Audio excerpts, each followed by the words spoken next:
본 방송에서 제공하는 투자 정보는 투자 판단에 대한 조언입니다. 방송에서 제공하는 주식의 가치, 가격 상승 및 하락에 대해서는 방송사에서 보장하지 않습니다.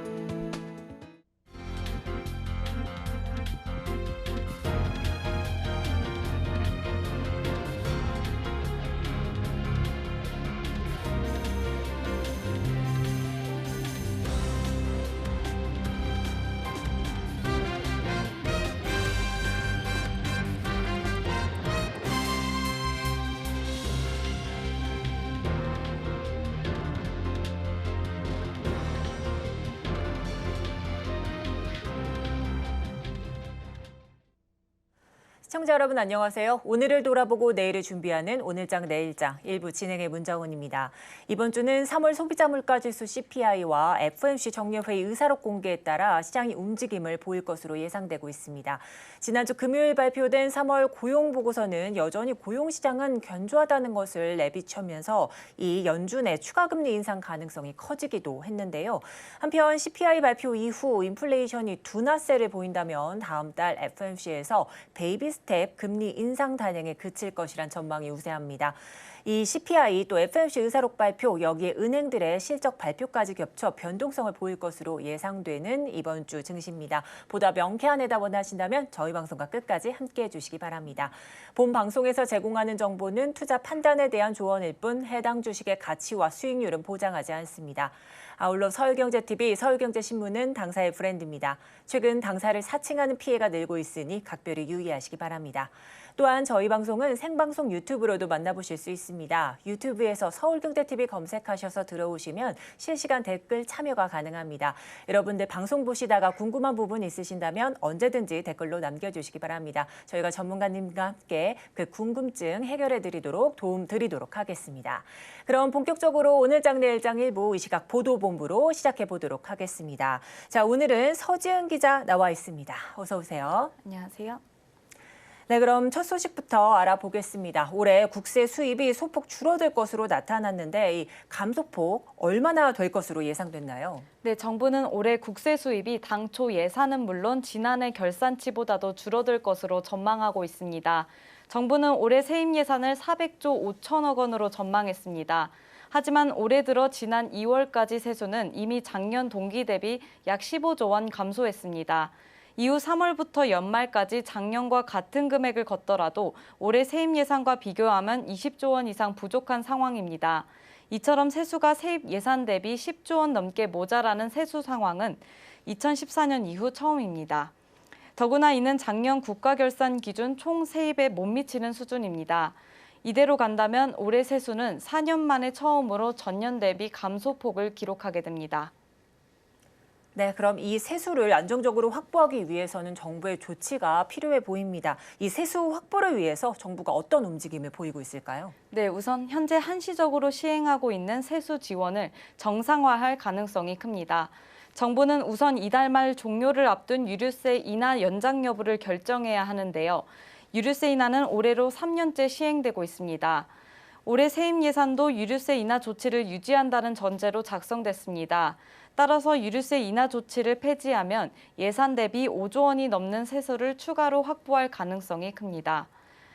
현재 휘발유와 경유의 유류세를 각각 25%, 37%씩 인하하고 있는데 경유 인하폭을 낮춰 휘발유와 맞추거나 휘발유 경유 인하폭을 15에서 20% 수준까지 일괄적으로 낮추는 방안 등이 거론되고 있습니다. 네, 감소폭을 보인 올해 이 국세 수입에 대해 알아봤고요. 다음 소식 이어갑니다. 이 4월 말은 기업들의 올해 1분기 실적 발표가 있는 기간입니다. 이 실적 발표 전 증권사에서 분석한 리포트에 따르면 이 현대자동차 그룹의 1분기 영업이익이 소폭 상승할 것이라고 예상되는데요. 그 예상치는 좀 어떻게 되나요? 네, 현대자동차가 올해 1분기 영업이익이 상장사 기준 1위에 오를 것으로 예상됩니다.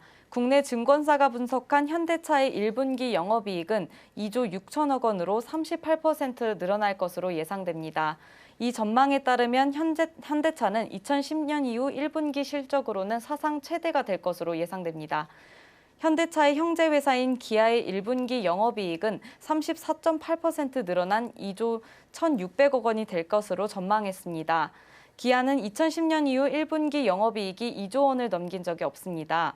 금융투자업계에서는 현대차가 2010년 이후 처음으로 분기 상장사 영업이익 1위를 차지할 것으로 전망하고 있습니다. 네, 이런 현대차의 높은 실적을 견인한 요인들은 어디에 있을까요? 네, 현대차그룹은 최근 미국과 유럽 등 해외 시장에서 자동차 판매가 증가세를 보이고 있습니다. 현대차 기아는 미국에서 올해 1분기 약 38만 대를 팔아 역대 1분기 중 최다 판매 실적을 기록했습니다. 유럽에서도 지난해 9.4% 점유율로 4위를 달렸으며 올해도 2월까지 9%대 점유율을 유지하고 있습니다. 과거에 비해 전기차 등 친환경차와 SUV 등 고가 차량의 판매 수출이 늘어난 점도 수익성 개선의 원인으로 꼽힙니다. 한국자동차산업협회 통계에 따르면 지난해 국내 완성차 업계들의 자동차 한 대당 수출 가격은 약 2만 달러로 역대 최고 수준입니다. 수출 차량 가격이 오르면서 그만큼 높은 수익을 낼 수 있게 된 것입니다. 최근 전기차를 포함해 현대차그룹의 자동차 품질에 대해 세계 각국에서 높은 평가를 하면서 판매량이 더욱 증가할 것으로 예상됩니다. 전기차 아이오닉 6는 월드카 어워즈가 선정한 2023 올해의 차로 선정됐으며 기아 전기차 EV6는 지난해 유럽 올해의 차로 선정되기도 했습니다. 네, 현대자동차의 소폭 오른 영업이익 상황 살펴봤고요. 다음 소식 이어갑니다. 테슬라가 중국 상하이에 이 메가팩토리 건설 계획을 밝혔는데 언제 어떤 공장을 짓는지 구체적으로 설명 부탁드립니다. 네, 테슬라가 중국 상하이에 올해 3분기 새 공장을 건설하고 내년 2분기부터 생산을 시작할 예정이라고 밝혔습니다. 테슬라가 준공할 메가팩토리에서 메가팩은 대용량 에너지 저장 장치를 뜻하는데요. 테슬라는 이 공장에서 연간 약 1만 개의 메가팩을 생산할 것으로 예상하고 있습니다. 네, 그런데 이 테슬라가 중국의 대규모 배터리 공장을 증설하는 이유가 있을까요? 네, 테슬라의 해외 판매 시장인 중국을 공략하기 위한 전략으로 풀이됩니다. 세계 최대 전기차 시장인 중국 시장은 작년 테슬라 매출의 22%를 차지했는데요. 이는 미국에 이어 두 번째로 큰 규모입니다. 또한 테슬라 상하이 공장은 지난해에만 71만 대 이상의 전기차를 생산해 테슬라 전체 생산량의 50% 이상을 담당했습니다. 하지만 테슬라의 중국 진출은 쉽지 않을 것이란 전망도 나옵니다. 테슬라의 중국 투자 결정은 서방 기업들이 이른바 탈중국 행보를 나서고 있는 것과는 반대되는 행보이기 때문인데요. 특히 탈중국을 주도하고 있는 게 테슬라의 모국인 미국이라는 점이 아이러니합니다. 또 중국은 가장 경쟁이 치열한 시장이기도 합니다. 머스크 CEO는 연초 실적 발표 자리에서 중국을 가장 경쟁이 치열한 시장으로 꼽았으며 중국의 전기차 판매 증가율은 올해 1월에서 2월 20.8%로 전년 동기 150%에서 크게 둔화한 상태입니다. 네, 지금까지 보도국 서지은 기자와 함께했습니다. 오늘 도움 말씀 고맙습니다. 네, 그럼 이어서 오늘장 주목할 만한 공시 전해드리는 스피드 뉴스앤 공시입니다. 김혜영 캐스터 준비하고 있습니다. 안녕하십니까. 스피드 뉴스앤공시 김혜연입니다. 네, 우리 시장은 본격적인 실적 시즌에 돌입을 한 가운데 이번 주에 또 굵직굵직한 이벤트들이 예정이 되어 있죠.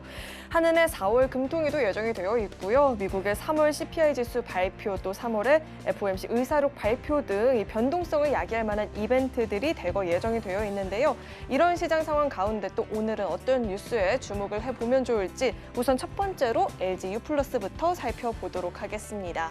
LG U+는 탄소 배출량 감소와 글로벌 환경 규제에 대응할 수 있는 솔루션을 제공해서 제조기업의 상품 수출을 지원하겠다라고 오늘 밝혔습니다. 이를 위해서 밸류체인 플랫폼 사업자인 누빅스와 탄소 배출 관리 솔루션 기업인 글래스돈 코리아와의 업무 협약을 맺었다라고 하는데요. 3사는 밸류체인 플랫폼인 VCPX와 이를 기반으로 한 ACA 솔루션을 기업 전용망에 결합을 해서 수출 기업을 확산해 나가겠다라는 계획을 발표했습니다. 네, 이어서 셀바스 AI도 살펴보도록 하겠습니다. 네, 오늘 시장은 2차 전지 관련주로 수급이 몰리다 보니까 또 AI 챗봇 관련한 종목들은 하락세를 보이고 있는데요. 그런 가운데 또 셀바스 AI의 유상증자 이슈도 부담을 주고 있다는 분석들이 현재 나오고 있습니다. 셀바스 AI가 운영자금과 이 채무상환 자금을 마련하기 위해서 788억 4천만 원 규모의 주주 배정 유상증자를 진행하겠다라고 공시를 내놨죠. 보통주 400만 주가 신주 발행이 되고요. 발행가액의 확정 예정일은 6월 1일이라고 합니다. 이런 유상증자를 결정한 이후에 오늘장에서 주가는 20% 넘는 급락세를 보이기도 했습니다. 네, 이어서 DB하이텍도 살펴보겠습니다. 네, 반면에 DB하이텍은 오늘 장중에 52주 신고가를 경신하는 모습도 나타났습니다.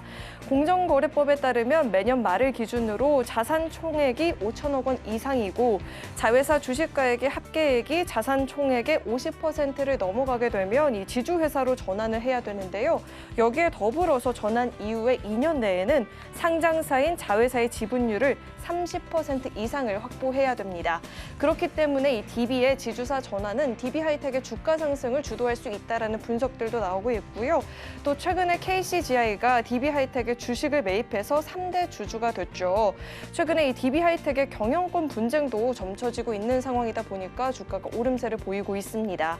이런 온화 일가에서 경영권 분쟁이 나타날 경우에 KCGI가 또 캐스팅보드 역할을 하게 될지도 주목이 되고 있습니다. 네, 마지막으로 GI 이노베이션도 살펴보겠습니다. 이 면역 항암제 GI101 관련한 공시가 나왔습니다. 새로운 제조 공정을 도입하고 나서 이 원숭이 모델에서 항암 면역 세포 수의 증식이 기존 제조 공정 대비해서 3배나 높일 수 있음을 확인했다라고 하죠. 또한 이 GI101 미국 임상이 본격적으로 시작이 되고요. FDA와 글로벌 제약사들이 새로운 제조 공정 도입에 따른 임상 변경도 동의했다라는 공시가 나왔습니다. 네, 오늘도 이렇게 시장에 나왔던 주요 공시와 뉴스들 살펴봤습니다. 지금까지 스피드 뉴스앤공시 김혜연이었습니다.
네, 이 시각 시장을 주도하는 핵심 이슈는 무엇인지 전문가의 의견과 AI 참견까지 더하는 AI 상담소 이어갑니다.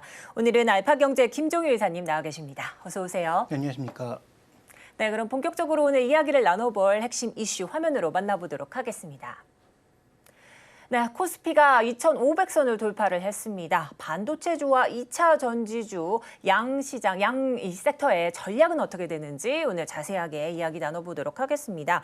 자, 그에 앞서서요, 이제 챗GPT, 우리 AI한테 한번 물어봤죠. 이 주가가 현재장처럼 상승하고 있는 증시에서 이 지수를 견인하고 있는 섹터에 대한 투자 전략은 어떻게 가져가야 될지 궁금해서 한번 물어봤습니다. 자, 이제 AI는 이렇게 대답합니다. 주가가 상승하고 있을 때 지수를 견인하고 있는 섹터에 투자하는 전략은 다음과 같다면서 여러 가지 좀 사안을 내놨습니다. 자, 우선은 강세 섹터를 선택하라, 이런 당연한 말을 조금 해준 것 같고요. 또한 섹터를 분석해야 되고, 또한 가치 투자 전략인지 아니면 성장주에 대한 이 투자 전략인지 이 투자 전략을 좀 꼼꼼하게 결정해라라는 말도 있습니다. 여기에 또 뭐 리스크 관리, 또 정규적인 리뷰와 조정 시 대응 방안 등 좀 모색해봐라, 이런 이야기들 이야기들 해줬는데요. 자, 이사님 그렇다면 챗 GPT 의견에 조금 더 더해 주실 이 의견들이 좀 있으실까요? 네, 일단 핵심은 지금 그러면 속도를 올려서 갈 거냐가 이제 핵심 포인트인 거죠. 네. 뭐 그러지 않을 거라고 생각하는데요. 일단 상단을 누르고 있는 여러 가지 재료도 많을 뿐더러 네. 지금 이렇게 2,500에서 힘을 줘서 가기 위해서는 설사 2차 전지가 조정을 받는다고 하더라도 네. 그러면 나머지 대형주들이 엄청나게 힘을 강하게 줘야 되는데 네. 반도체에 대해서는 뭐 중장기적으로는 뭐 지난번에 나왔어도 여기가 뭐 발바닥인지 무릎인지는 모르지만 어쨌든 무릎 아래인 것은 명확하다라는 말씀을 드렸는데 네네. 그 정도일 뿐이지 여기서 그러면 갑자기 허리까지 올라가느냐 그렇진 않습니다. 그래서 네. 지금 구간에서 반도체 도움 없이 2차 전지만으로 2,600, 2,700 갈 수 있느냐? 불가능하죠. 네. 2차 전지만 AI와 2차 전지만 올랐을 때 한계는 2,500이었고 지금 반도체와 바이오가 힘을 더해주면서 2,500선을 돌파하고 있는 겁니다. 그렇죠. 그러면 이 세 가지 날개가 동반해서 계속 쭉 끌고 가야 네. 적어도 2,600, 2,700까지 트라이 해볼 수 있는 4월장이기 때문에 그러기에는 쉽지 않고요. 결국은 지금은 제한적인 에너지가 조금씩 나눠지는 분위기라는 점을 고려해 봤을 때 저는 뭐 속도가 그렇게 크게 붙을 것 같지는 않아서 지금 뭐 2,500선을 돌파했다고 해서 뭐 호들갑을 떨 필요도 네. 없고 그렇다고 우리가 너무 또 강세 섹터에 추가적으로 포지션을 몰아줄 필요도 없다 이렇게 좀 보고 있습니다. 네, 그렇습니다. 자, 이제 저희가 핵심 이슈로 다뤄본 것처럼 코스피가 약 4개월 만에 2,500선을 좀 탈환했습니다. 현재도 2,507선 지나고 있는 상황이고요. 양시장 좀 살펴보면 코스피는 외국인이 좀 이끄는 장세입니다. 5,600억 원대 물량을 조금 담고 있는 상황이고 코스닥 같은 경우엔 기관이 6,800억 원대 물량을 조금 담는 상황 이렇게 지금 펼쳐지고 있는데요. 이 4월 증시 앞서서는 박스권 장세를 좀 예상한 좀 이런 관측들이 주를 이뤘었는데 현재 예상 밖의 선전 주된 원동력은 어디에 있을까요? 박스권의 고점이 약간 높아졌을 뿐이지 박스를 돌파했다라고 보기엔 어렵고요. 네. 그다음에 이제 내일이 이제 에코프로 삼형제 실적 발표가 있잖아요. 네. 그래서 이런 것들을 통해서 관련된 종목군들의 뭐 차익 매물이 조금 나올지는 뭐 물론 지켜봐야 되겠지만 현재 구간에서 핵심 포인트는 한쪽 날개로는 넘기 힘들었던 2,500선에서 다시 이제 IT 쪽, 특히 반도체가 삼성전자의 감산으로 인해서 힘을 내기 시작했고 네네. 외국인 오늘 4천억 넘게 사고 있지만 매수의 거의 대부분이 삼성전자 를 비롯한 일부 반도체 종목에 좀 국한되고 있다는 점을 고려해 봤을 때 결국 외국인들이 과연 이렇게 반도체를 계속 몇 천억씩 사줄 거냐가 관건이라는 거죠. 그렇죠. 그다음 두 번째, 반도체만큼 지금 2차 전지의 시가총액이 전체적으로 올라와 버린 상황이기 때문에 네. 만약에 반도체가 올라간다고 해도 2차 전지 쪽에서 주정이 나오면 강하게 가기 어렵습니다. 그래서 이런 요인들을 고려했을 때 지금 2,600선을 돌파하고 계속 올라가는 그 긍정적인 시나리오의 근거는 네. 결국은 종목들이 하나도 안 빠지고 최근에 올랐던 종목군들이 다 같이 올라간다는 것을 전제하에 가능한 얘기다. 네. 근데 그러기 쉽지 않고요. 오늘도 뭐 시장에서 보시는 것처럼 상승 종목수, 하락 종목수, 특히 코스닥 같은 경우에는 하락 종목수의 비율이 월등하게 높잖아요. 네. 그러니까 이런 측면들을 고려해 봤을 때 현재 구간에서 4월 달 전략 중에 크게 바뀐 건 없다. 네. 다만 일정 부분 시장의 변화 가능성을 염두에 두고 현금 조금 만들어 두고 종목 교체를 너무 한쪽으로 쏠려 있다면 조금은 해야 되는 게 아니냐 네. 정도로 바라보는 것이 좀 더 현실적인 전략이 될 것 같습니다. 네, 이렇게 해서 반도체와 2차 전지 관련주들 조금 살펴주셨는데 그렇다면 이 증시 강세 속의 상승폭을 좀 키우는 sek터도 살펴보겠습니다. 앞서 조금 말씀해 주신 2차 전지, 또 리튬, 배터리 여전히 오늘 장도 강세인데요. 특히 에코프로는 그동안의 폭등세에 더해서 오늘도 신고가를 좀 갈아치웠고 또 이 방송 전에는 상한가에 근접한 모습까지도 좀 나타났었는데 현재는 20%대 견조한 흐름 나타내주고 있습니다. 자, 그러면 이쯤 돼서요. 이 투자자분들 왜 내가 포트에 담지 않았나, 지금이라도 담아야 되나 이렇게 생각하시는 분들도 많을 것 같습니다. 현재 주가가 상당히 많이 올랐고요. 에코프로 또 내일은 말씀해 주신 것처럼 실적 발표가 조금 앞두고 있는 상황인데 현 구간이 에코프로 주가의 방향 이사님은 어떻게 보고 계시나요? 근데 지금은 뭐 펀더멘탈만으로 움직인다라고 보기 어렵고요. 준비된 네. 그래서 보시는 것처럼 1월 달에 비해서 지금 4월 달에 네. 거의 뭐 3배가 넘는 상승세가 이미 나타났다는 네. 거죠. 그러니까 지수는 박스권 안에 머물러 있고 코스닥이 좀 올랐다고는 하지만 그래도 이렇게 뭐 300%가 넘는 상승세를 보이진 않았는데 네. 특정 업종과 종목의 쏠림 현상이 워낙 과도하게 나타난 현상이기 때문에 증시의 최대 악재는 뭡니까? 많이 오른 거거든요. 그러니까 이게 앞으로 뭐 10배 좋아질지 뭐 20배 좋아질지는 모르지만 어쨌든 이런 것들을 선반영하면서 주가가 먼저 올라와 버린 상황이기 때문에 네네. 그러면 여기서 실적 발표를 앞두고 오늘 이렇게 급등하는 구간에 추가적으로 산다는 것은 뭐 좋은 전략일 것 같지는 않고요. 네. 그만큼 뭐 강심장이고 나는 뭐 단기 매매를 네. 통해서 뭔가 전략이 잘못됐을 때 빠르게 빠져나올 수 있는 분들이라면 모르겠지만 네. 지금 뭐 신규 매수는 쉽지 않은 그런 구간이죠. 네. 오히려 오늘 2차 전지 시장 쪽에서의 핵심 포인트는 원래부터 잘 가고 있던 에코프로 삼형제뿐만 아니라 대형주 중에서 포스코홀딩스와 SK이노베이션이 힘을 내고 있다는 쪽을 좀 주목해 봐야 되겠죠. LG화학이라든지. 그러니까 상대적으로 시가총액이 좀 더 비중이 높은 이런 종목군들이 그동안 소재주의 독보적인 강세보다는 좀 뒤처진 양상이었는데 오늘 힘을 내고 있다는 것을 주목해 본다면 저는 신규 투자를 만약에 굳이 하신다면 네. 이런 쪽의 종목군들의 무게를 두는 게 좀 더 낫지 않나라는 판단을 하고 있고요. 네네. 뭐 에코프로 BM을 포함한 삼형제가 물론 장기적으로는 더 갈 거라고 보여지지만 네. 이런 과열권에서 추가적인 매수, 신규 매수를 하는 것은 뭐 적절한 전략은 아닐 것 같고 어디에서 이제 잘라내는지의 관점이 아마 사람마다 조금씩 다를 텐데 저는 뭐 지금에 와서는 이미 보유하고 계신 분들의 입장에서는 너무 뭐 시장 대비해서 해피한 그런 상황이니까 먼저 내려오기보다는 뭐 자기 분할 매도하는 것은 뭐 각자의 마음이겠지만 확실하게 포지션을 줄이는 어떤 그런 포인트는 적어도 우리가 예전에 봤던 뭐 윗꼬리가 길게 달린 뭐 음봉이라든지 대량 거래를 수반한 뭐 갭을 동반한 음봉이라든지 적어도 이런 하락 시그널이 발생하기 이전 정도까지는 메인 포지션은 가져가고 다만 뭐 개인 차에 따라서 조금 심리가 좀 불안하다 싶으신 분들은 뭐 조금씩의 차익 실현은 아마 필요할 수도 있겠죠. 네.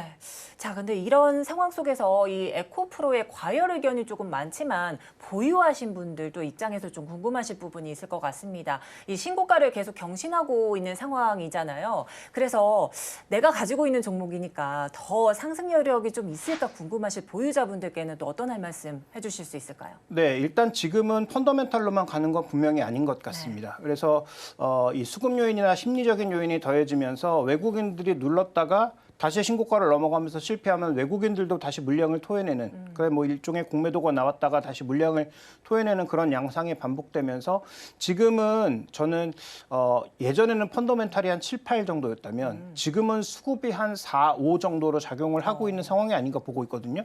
그러면 내일 이벤트에서 뭐 차익 매물이 동시다발적으로 뭐 나온다든지 아니면 꼭 뭐 내일이 아니더라도 어떤 이슈가 발생하면서 갑자기 변동성이 발생할 때 가능성은 점점 높아지고 있다. 그러니까 주가가 올라오면 올라올수록 리스크는 그만큼 높아지는 거라는 거죠. 그래서 고점이 어디인지는 뭐 누구도 판단할 수 없지만 현재 구간에서의 움직임은 아직까지는 그렇게 뭐 불안감을 내포할 정도의 변동성을 보여주고 있지는 않다. 그래서 아까도 언급드렸던 것처럼 보유하고 계신 분들이라면 뭐 시장 대비 너무 좋은 수익률을 내고 있는 그런 섹터니까 한 번에 다 팔지는 말고 분할 매도 정도의 대응. 그다음에 이벤트를 앞두고 있는 상황이기 때문에 약간의 어떤 비중 조절 정도는 좀 필요하지 않을까라고 보고 있고요. 그다음에 아까 언급드렸던 대로 기술적으로 뭔가 의미 있는 시그널, 대량의 뭐 매도가 나온다든지 이게 그러니까 뭐 기관과 외국인이 파는 게 아니고 뭐 기관이 팔든 개인이 팔든 외국인이 팔든 의미 있는 어떤 기술적인 매도 시그널이 나왔을 경우에는 변동성이 좀 확대될 개연성이 높기 때문에 특히 뒤늦게 이제 쫓아 들어오고 있는 개인들도 꽤 있는 것으로 보여주고 있기 때문에 그런 의미 있는 기술적인 매도 시그널이 발생할 때 비중을 조금 빠르게 축소하셔야 될 것 같습니다. 네, 이 보유하신 분들은 이 분할 매도 전략 좀 잡아주셨고 또한 이 실적 발표를 앞두고 있기 때문에 비중 조율도 좀 필요하겠다 말씀해 주셨습니다. 자, 이 에코프로 그룹주 내 또 하나의 이슈가 있습니다. 바로 에코프로 머티리얼즈가 상장을 좀 앞두고 있는 상황인데요. 이 에코프로 머티리얼즈, 에코프로가 최대 주주로 되어 있고요. 현재 IPO 계획은 4월 말 상장 예심 청구가 좀 예상되고 있고요. 아시는 바와 같이 자회사는 에코프로 BM과 에코프로 HN입니다. 자, 이제 3조 원대 몸값에 달할 것으로 보이는 이 종목, 이 3분기쯤 이렇게 코스피 시장 좀 입성할 예정인데 앞으로 상장이 된다면 이 에코프로 그룹주 내 형제 종목들처럼 이 주가의 날개를 달 수 있을지 궁금합니다. 뭐 지금 3분기에 만약에 상장한다면 기간이 뭐 워낙 많이 남아 있으니까 그 당시에 또 상황을 지켜봐야 되겠지만 저는 뭐 지금 당장 내일 상장한다고 하더라도 시장에 신규 에너지 보강이 없는데 뭐 3조 가량의 대형주가 들어온다라는 것. 그런데 최근 시장의 뭐 분위기 보면 이게 3조를 예측했다고 하더라도 들어오면서 뭐 더블업 돼서 한 5조, 6조에서 거래될 가능성 높잖아요. 그다음에 이 5조, 6조짜리 종목이 만약에 거래가 폭발하게 된다면 시장의 전체적인 에너지를 뺏어갑니다. 그러면 다른 종목군들에 있던 에너지가 이쪽으로 쏠리면서 전체적으로 다른 종목군들의 에너지를 죽일 수가 있는 상황이거든요. 그래서 이 좋은 시장에 그것도 시가총액이 꽤 큰 대형주가 유입된다는 것 자체는 뭐 그렇게 긍정적일 것 같지는 않고요. 그다음에 우리가 동일한 어떤 이슈를 적용해 본다면 에코프로비엠도 지금 공정별로 종목들을 다 쪼개서 이게 상장하고 있는 상황이거든요. 또 우리가 제일 싫어하는 게 쪼개기 상장 아닙니까? 근데 이런 쪼개기 상장에 대해서 지금 이 산업 자체가 워낙 좋다 보니까 그러면 이건 좋다라고 긍정적인 평가를 내릴 수 있을까? 거기에 대해서는 아마 각자의 판단이 있으실 거고요. 저는 이렇게 시장의 에너지가 추가적으로 보강되면서 시장에 다시 유동성이 폭발하는 장세에서 이게 들어온다면 전체적으로 호재가 되겠지만 만약에 시장의 분위기도 조금 엄혹한 가운데 이렇게 신규 종목이 만약에 공급 사이드에서 늘어난다면 오히려 부담이 될 수 있기 때문에 뭐 지금 당장 닥칠 문제가 아니라서 우리가 뭐 크게 우려할 필요는 없지만 아마도 이게 상장이 예비 상장 심사가 통과되고 실제로 상장하게 되는 그 시점 즈음에서는 관련된 종목군들의 공급 과잉에 대해서도 한번 고민해 볼 필요가 있다라고 보고 있습니다. 자, 이제 오늘 장도 이 에코프로와 또 포함해서 2차 전지들이 좀 강세입니다. 뭐 테슬라발 뭐 이런 소식들이 좀 있는 것 같은데, 자, 그런데 2차 전지 소재는요, 미국의 IRA 수혜주로 계속해서 상승세를 좀 보일 것은 분석이 좀 많습니다. 말씀해 주신 것처럼 현재 과열되어 있는 구간이긴 한데요. 이 신규 접근, 2차 전지 관련주들 전체 통합해서 신규 접근을 포함해서 어떤 전략을 좀 취해야 될까요? 일단 단기, 중기, 장기가 다 다르다라고 보여지는데요. 결론부터 말씀드리면 장기는 이쪽은 성장이 멈추지 않을 산업이라고 모두가 믿고 있기 때문에 가야 됩니다. 근데 단기적으로는 지금 과열권일 수도 있어서 손대기가 굉장히 어려운 측면이 있죠. 그런데 단기로 과열됐다고 해서 당장 내일부터 급락할 거냐? 또 시장 에너지를 보면 그럴 것 같지도 않습니다. 그래서 단기와 장기로 보면 그래도 여전히 좋아 보이는 섹터이기는 한데 단기에 뭔가 선택하기에는 어렵고, 왜냐하면 고점이 어딘지는 정확하게 모르지만 만약에 고점 라인에서 내가 잘못 들어갔다가 한번 물리기 시작하면 다른 종목의 기회가 왔는데 그 기회까지 상실하게 되는 이중으로 손실을 보는 상황일 수 있거든요. 그래서 지금 현금이 있으시다면 뭐 신규로 무언가 투입하기에는 추가적으로 더 오른다고 하더라도 어려운 국면에 와 있다라는 것을 분명히 말씀드리고 싶고요. 그다음에 2차 전지 뉴스 돌아가는 것을 보면 우리의 일방적으로 유리하게 돌아가는 것은 아닙니다. 그런데 지금 우리가 한 가지 그동안 조금 애매모호하게 생각했던 추가적인 이슈, IRA와 관련돼서 보조금이 지급될 것이기 때문에 셀 기업이나 일부 소재 기업에게 받을 수 있는 이익은 추가적으로 올라간다는 거죠. 그래서 그런 부분에 대한, 그래서 그동안 오른 주가에 대한 설명이 그래도 일부는 펀더멘탈적으로 된 것이기 때문에 약간 긍정적인 측면이 있다는 것이죠. 그래서 단기와 장기로 보면 분명히 좋지만 중기적으로는 종목 교체가 한 번 정도는 되는 과정에서 조정이 있을 수 있다. 그러면 중기적으로 어떤 종목으로 매기가 이전할 거냐에 관심을 가지면서 단기에는 많이 오른 2차 전지 종목군들의 비중 축소, 중기로 봤을 때는 어떤 종목으로 옮겨 탈 것인지에 대한 고민, 장기로 봤을 때는 저는 뭐 개별 종목을 공략하기 좀 어려우시다면 그러면 ETF 같은 것들로 한번 이 섹터 쪽에 장기적인 비중을 늘려가는 전략을 가져가실 것을 말씀드리고 싶습니다. 네, 자 그렇습니다. 자 이런 거 하면은 이 미국이 IRA와 관련해서 외국 우려 단체에 대한 세부 지침 좀 발표를 앞두고 있는 상황인데요.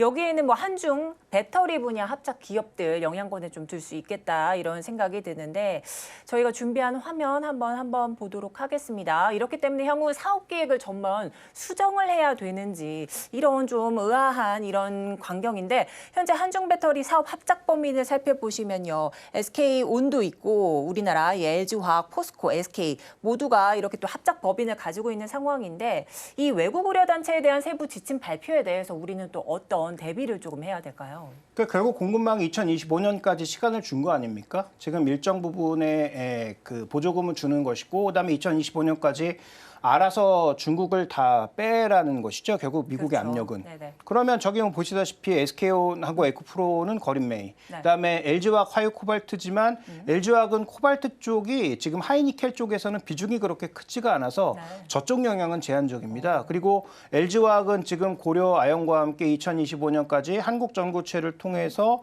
전반적으로 전구체도 자체 생산하는 것으로 많이 계획을 가고 있거든요. 그럼 장기적으로 봤을 때 누가 가장 유리할까? 당연히 LG화학이 제일 유리합니다. 투자할 만한 돈도 있고요. 그다음에 지금 보유하고 있는 LG에너지솔루션의 지분 자체가 워낙 많기 때문에 이걸 뭐 한 번에 팔지는 않겠지만 향후 투자금이 필요할 때 얼마든지 마련할 수 있는 자금 여력이 충분하다라고 봐야 될 것 같고요. 반대로 SK온, SK그룹도 지금 돈이 없고 에코프로비엠은 돈이 없습니다. 그래서 지금 벌어들이는 돈에 비해서 더 많은 투자 비용을 써야 되기 때문에 네. 저 중에서 누가 유리한지는 이미 답이 나와 있다. 그래서 장기적으로 본다면 저는 뭐 소재 쪽에서 미국의 압력을 높이면 높일수록 LG화학이 더 유리한 게임으로 전개될 가능성이 높다라고 봐야 될 것 같고요. 네. 그렇다면 지금 에코프로비엠과 더불어서 거린메이와 함께 SK온이 그 우리나라 쪽에서 그 전구체 사업체를 만들어서 지금 빠르게 진행하려고 하고 있는데 여기서 이제 중요한 것은 네. 언제 생산하는지도 중요하지만 네네. 과연 중국에서 전구체를 받아서 생산했을 때의 가격과 우리나라가 자체적으로 전구체를 생산했을 때의 가격이 얼마만큼 차이가 있는지도 굉장히 중요하다라는 거죠. 네.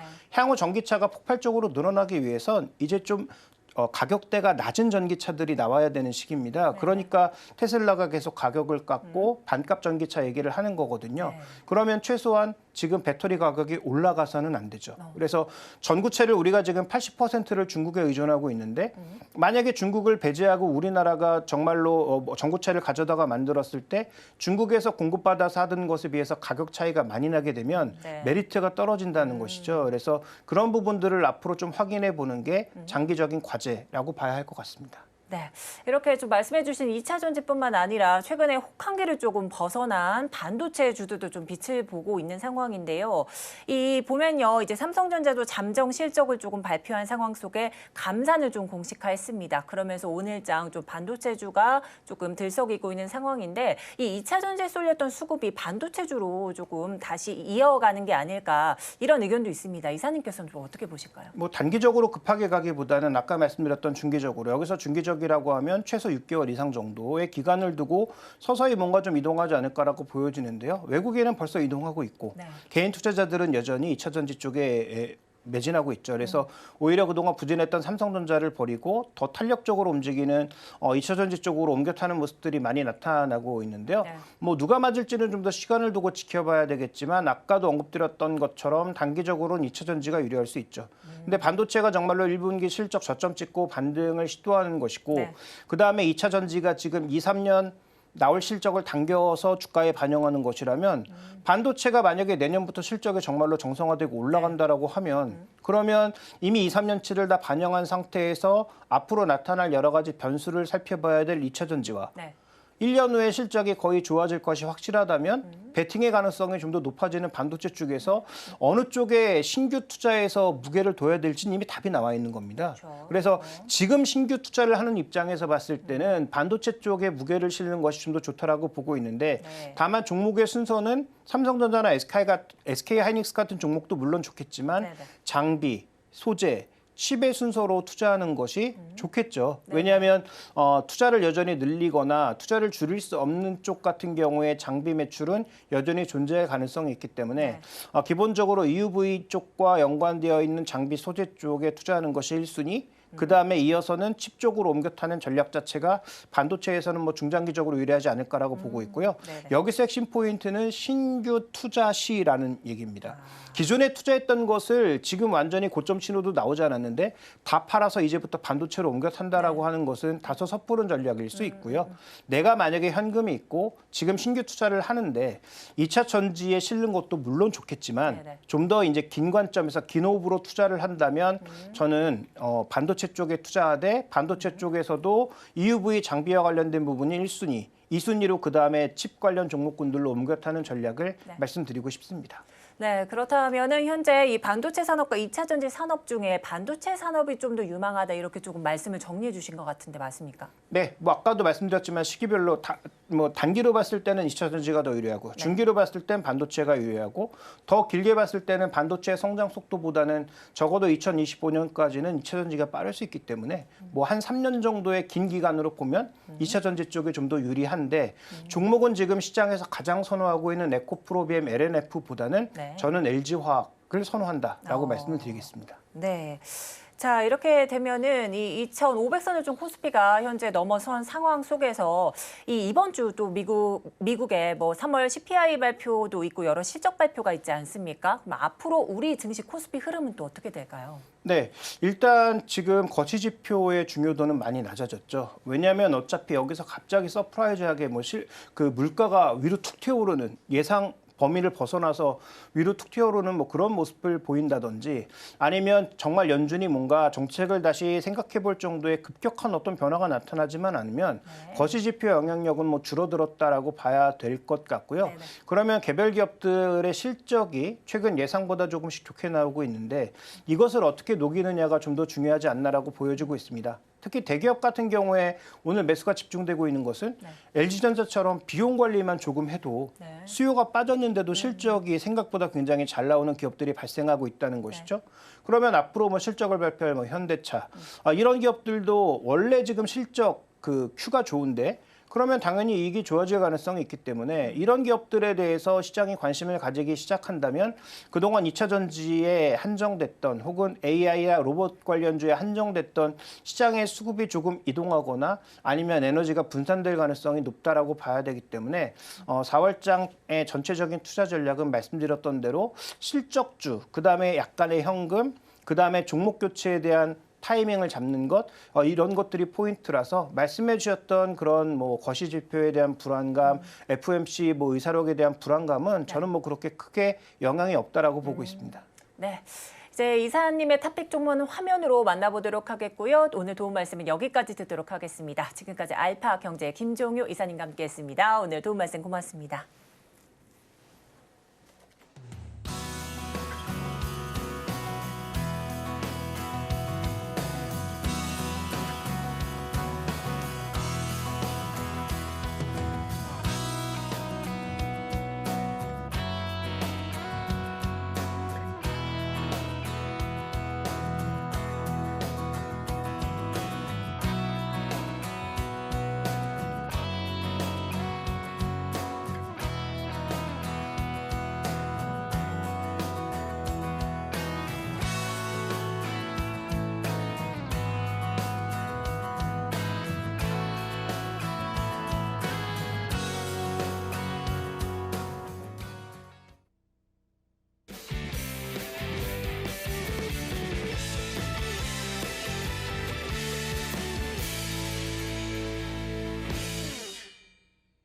네, 마켓 리더의 시선으로 글로벌 산업과 경제 트렌드를 점검해보고 실제 수익으로 이어지는 고수의 선택입니다.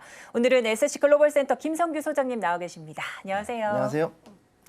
네, 그럼 고수의 시선으로 심층 분석해볼 이슈 화면으로 만나보도록 하겠습니다. 자, 오펙 플러스가 기습 감산을 단행했죠. 이럼에 따라 유가가 $100를 가지 않을까 좀 우려감이 나오고 있는 상황인데요. 자세한 이야기 나눠보도록 하겠습니다. 자, 이제 오펙 플러스 기습 추가 감산을 발표하자 유가도 조금 요동을 치는 상황입니다. 현재 이제 국제 유가 배럴당 $80를 좀 넘었고요. 휘발유 가격도 4개월 만에 1,600원대 좀 올랐는데 이렇게 추가 감산 발표 이후 자세한 유가 흐름은 좀 어땠나요? 지금 재밌는 게 우선은 갭 상승을 했어요, 처음에. 그래서 올라갔는데 네. 문제는 여기에서 그대로 횡보를 했습니다. 그래서 지난주에 월요일에 이제 갭 상승하고 난 다음에 WTI 같은 경우 $82까지 네. 넘어갔다가 그 자리에서 한 $80대 정도를 잡았죠. 그리고서는 계속 횡보를 하는 모습을 보여줬어요. 네. 그래가지고 여기 보시면은 이제 또 위에 게 WTI 아래가 브렌트입니다. 네. 여기서 보시게 되면은 지금 4일 연속해가지고 그 자리를 딱 지키는 모습 둘 다 지금 보여주고 있죠. 네. 그래서 이렇게 된 걸로 봤을 때 사람들이 의아해하는 것이 여기서 분명히 더 올라가야 되는데 왜 안 올라가느냐. 맞아요. 그래서 일부 뭐 이제 이 레버리지나 더블 레버리지 아니면 일부 분들은 또 이게 이제 지금 잘 됐다 그러고 또 인버스 하시는 분들도 있고 그런데 지금은 조금 제가 봤을 때는 좀 네. 쉬어가는 장이라고 보고 있습니다. 예. 지금은 약간 쉬어가는 장이다 이렇게까지 분석을 해주셨는데 그렇다면 정유주 주가도 조금 살펴봐야 될 것 같습니다. 최근 한국과 미국 모두 정유주들이 좀 들썩였는데 하지만 미국과 우리 시장 좀 상황이 많이 다르지 않습니까? 이렇게 감산 이슈가 나올 때마다 정유주들 좀 주목받는데 이 정유주를 더 나아가 에너지주 어떤 투자 전략으로 좀 접근을 해봐야 될까요? 이게 참 그 많은 분들의 예상과 다르게 정유주들이 지금 역대급의 실적이 자꾸 네. 나오고 있다는 게 문제죠. 그렇죠. 그래서 그 지금까지 해가지고 그 2020년, 21년 이때부터 해가지고 계속 그 여러 가지 친환경 에너지라든가 뭐 이런 쪽으로 해가지고서 진행을 해왔고 그 다음에 이제 탄소를 탈탄소한다 이런 정책 때문에 여러 가지로 이 석유를 억눌러 왔음에도 불구하고 정유주들은 역대급의 실적을 보였다는 게 네. 문제가 되고 있고 그래서 이로 인해서 지금 봤을 때 실제로는 이 유가에 관련된 이 수요들은 여전히 살아 있다고 보고 있고요. 그 다음에 또 지금 그 작년 같은 경우 이제 허리케인이 왔다 간 뒤에 그 미국 동남부의 정유 시설들이 상당히 많이 파괴가 되고 아직까지 복구가 좀 덜 됐어요. 네네. 네, 그러다 보니까 누가 해야 되냐면 우리나라 정유회사들이 또 상당히 바빠요. 그래가지고 이게 참 뭐라고 하긴 그런데 그런 부분 때문에 좀 좋아진 부분이 있고 그래서 이런 걸로 봤을 때 정유는 앞으로 더 좋아질 수 있는데 네네.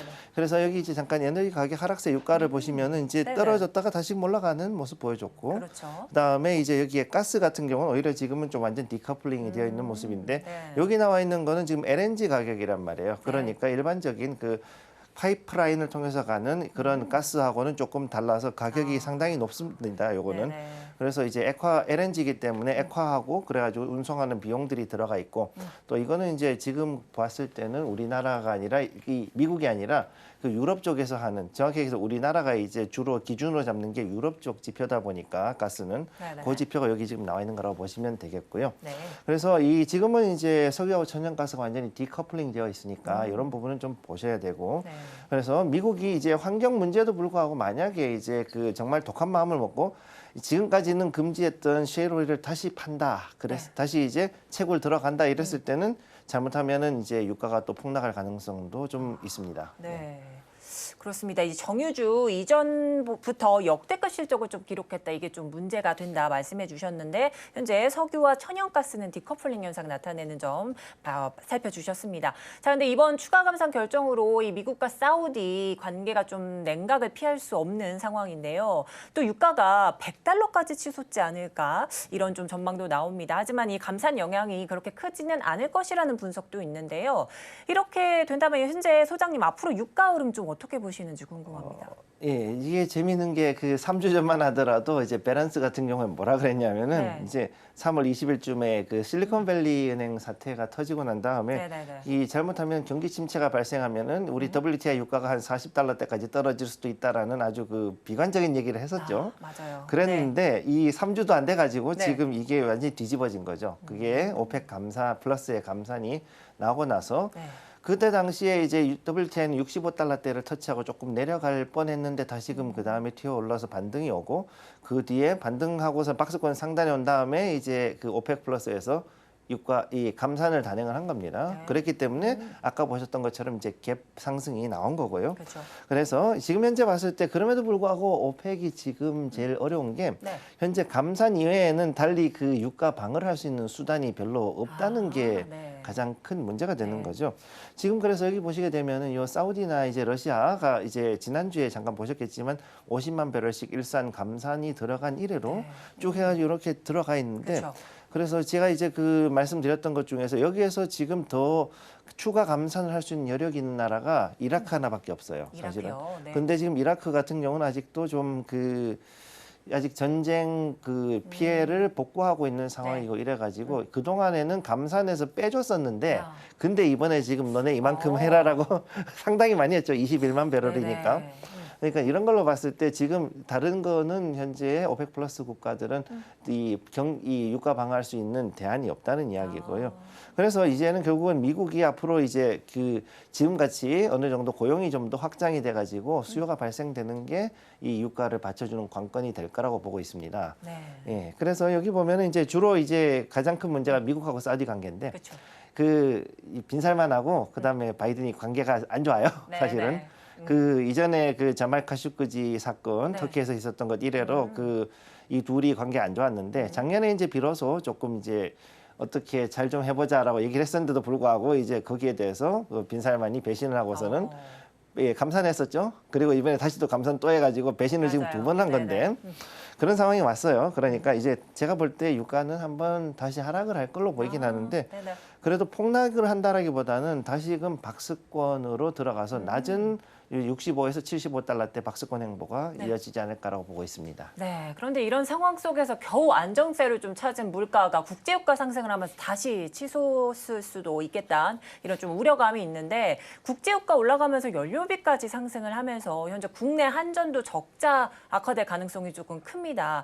자, 이번 사안들 좀 놓고 봤을 때 국내 경제에는 또 얼마나 좀 영향을 미칠 수 있을까요? 지금 이제 가장 큰 문제는 그동안에 유동성이 많이 풀렸고요. 특히 코로나 때문에 네네. 그랬는데 거기다가 이제 또 최저임금이 올라갔잖아요. 그렇죠. 그러니까 그 두 가지에 인한 물가 상승의 압력에다가 플러스로 지금 유가가 올라갔기 때문에 상당히 그 더 큰 압박을 받을 수는 있습니다. 그런데 이게 좀 일시적이지만 상당히 큰 압박이 오기 때문에 이 네네. 부분을 좀 주의를 해야 되고 그다음에 여기 나오는 국제 이 천연가스 요거는 이제 아까 봤던 거하고는 다른 그 뉴욕 거래소 건데요. 네. 요거는 그래서 이 파이프라인으로 가는 그냥 가스만 그대로 가는 거기 때문에 요 MBTU당 가격은 지금 네. 2달러대 2달러 1센트죠. 네. 그래서 2달러대 깨지기 직전입니다. 네. 뭐 사실 우리 동네 그 가스값하고는 전혀 관계가 없지만 그렇죠. 예, 어쨌든 이렇게 됐지만 이제 네. 조금 있으면은 이제 여름이 가까워지면서 어. 다시 이제 우리는 발전소가 돌아가잖아요. 네. 이제 그리고 이제 그 에어컨을 이제 냉방을 하게 되면서 네. 전력 수요가 늘어나게 되면은 그렇죠. 다시 여기 노란 박스권대 거의 한 5달러대, 향해서 5달러 올라가겠죠. 35초까지는 네. 충분히 올라갈 수 있는 여력은 있다 이렇게 보시면 되겠습니다. 중요한 거는 이제는 우리가 생각할 때 지금까지 생각했던 그렇게 값싸게 에너지를 쓸 수 있는 그런 시대는 지나갔기 때문에 이제는 어느 정도는 절전이라든가 이제 그 절약이 좀 중요한 시점이 왔고요. 그렇죠. 그래서 이 에너지발 물가 상승이 이제 그동안 억눌려 있던 가격들에 갑작스럽게 이제 밀어 올리는 네네. 또 다른 트리거가 될 수 있다는 것은 기억해 두시면 되겠습니다. 네. 자, 이렇게 좀 국제 유가가 롤러코스터를 보이면은 이 과연 또 관련주 투자 전략은 어떻게 꾸려야 될지 좀 궁금하실 분들 많으실 것 같습니다. 네, 지금 현재 봤을 때 그 가장 중요한 거는 정유하고 화학이 이제 보통 많이 보시잖아요. 네. 근데 이제 정유하고 화학은 완전 반대되는 대척점에 있는 종목이기 때문에 이런 거는 좀 따로 보셔야 되고 이제 정유 같은 경우는 이제 S-오일이나 GS나 흥구석유 뭐 이런 여러 종류 회사들이 있는데 얘 같은 경우는 그래도 단기적으로 조금 조정은 받을 수 있어요. 그렇지만 장기적으로 봤을 때 실적은 앞으로 더 좋아질 수 있기 때문에 오히려 이게 아이러니한 것인데 이 태양광이나 풍력 같은 신재생 에너지를 더 강조하면 강조할수록 오히려 정유 관련주들의 실적은 더 좋아질 거라는 겁니다. 그러니까 이런 부분들은 좀 지켜보시고 네. 여기에서 특히 이제 미국의 움직임, 특히 이제 그 전략 비축유가 지금 이미 1억 배럴 그쵸, 이상 그쵸. 나갔다고 네. 말씀드렸죠. 근데 여기서 만약에 더 방출이 지속된 때 그러면은 자칫하면 주가가 또 좀 하락할 수가 있어요. 그러니까 그런 부분은 좀 보셔야 되고 네네. 이에 반해서 이제 그 유화 같은 경우는 조금 또 다른 게 오히려 떨어질 수가 있다. 지금 금호석유나 롯데케미칼 같은 뭐 이런 주요 유화 관련주들도 좀 볼 필요는 있겠는데 그쵸. 이제 장기적으로 약간 그 조정을 받거나 혹은 이제 여기에 대해서 조금 더 실적이 좋아질 수는 있어요. 네네. 근데 이번에는 오히려 여기 같은 경우는 경기 침체 우려를 직격을 맞을 수가 있는 종목이 오히려 유화기 때문에 여기는 이제 미국이 어떻게 대응을 하느냐에 따라서 정유하고는 오히려 반대되는 네. 그런 움직임을 나가서 오히려 하락할 수 있으니까 이거는 좀 주의를 하시면 되겠습니다. 그렇다면 지금 살펴주신 정유와 화학주도 내에서 좀 추가 상승 여력이 있는 섹터는 어느 쪽에 더 힘이 실려 있는지 궁금합니다. 저는 일단은 봤을 때 지금 어느 정도 매물대 와 있긴 하지만 그럼에도 불구하고 정유가 상당히 강하게 올라갈 수 있다라고 저는 그렇게 보고 있습니다. 여전히요. 예. 그럼 화학 관련주는 좀 접근하기에는 조금은 조심스럽다 이런 말씀이신 건가요? 예, 저는 일단 화학은 조금 더 조심해서 지켜보고 네. 특히 이제 그 이번에 그 미국에서 이번에 CPI 특히 근원 CPI 발표라든가 또는 여러 가지 이제 이 지표들이 나오잖아요. 네네. 그럼 이것이 우리나라뿐만 아니라 사실은 이 우리나라 화학주들이 상당량을 미국에 수출을 하고 있기 때문에 이것들이 만약에 지표가 안 좋게 나왔을 경우에는 이 실적은 이후에 좀 직격을 받을 수 있다는 거를 기억해 주시면 되겠습니다. 네, 이렇게 정유주와 화학주 조금 나눠주셨는데 이 중에서도 정유주가 조금 더 투자 포인트 매력이 있겠다 이런 말씀해 주셨고 화학 관련주 접근하실 때는 좀 유의하시라는 말씀해 주시면서 아무래도 이번 주에 있을 CPI 발표와 좀 맞물리면서 변동성을 보일 수 있기 때문에 이 점도 유의하면서 투자하시라는 말씀까지 해주셨습니다. 네, 도움 말씀 여기까지 듣겠습니다. 지금까지 SC 글로벌의 김성규 소장님과 함께했습니다. 오늘 감사드립니다. 감사합니다. 네, 오늘장 내일장 1부도 마칠 시간이 됐습니다. 본 방송에서 제공하는 정보는 투자 판단에 대한 조언일 뿐 해당 주식의 가치와 수익률은 보장하지 않습니다. 아울러 서울경제TV, 서울경제신문은 당사의 브랜드입니다. 최근 당사를 사칭하는 피해가 늘고 있으니 각별히 유의하시기 바랍니다. 오늘 준비한 소식은 여기까지입니다. 저희는 2부로 돌아오도록 하겠습니다. 함께해 주신 여러분 고맙습니다.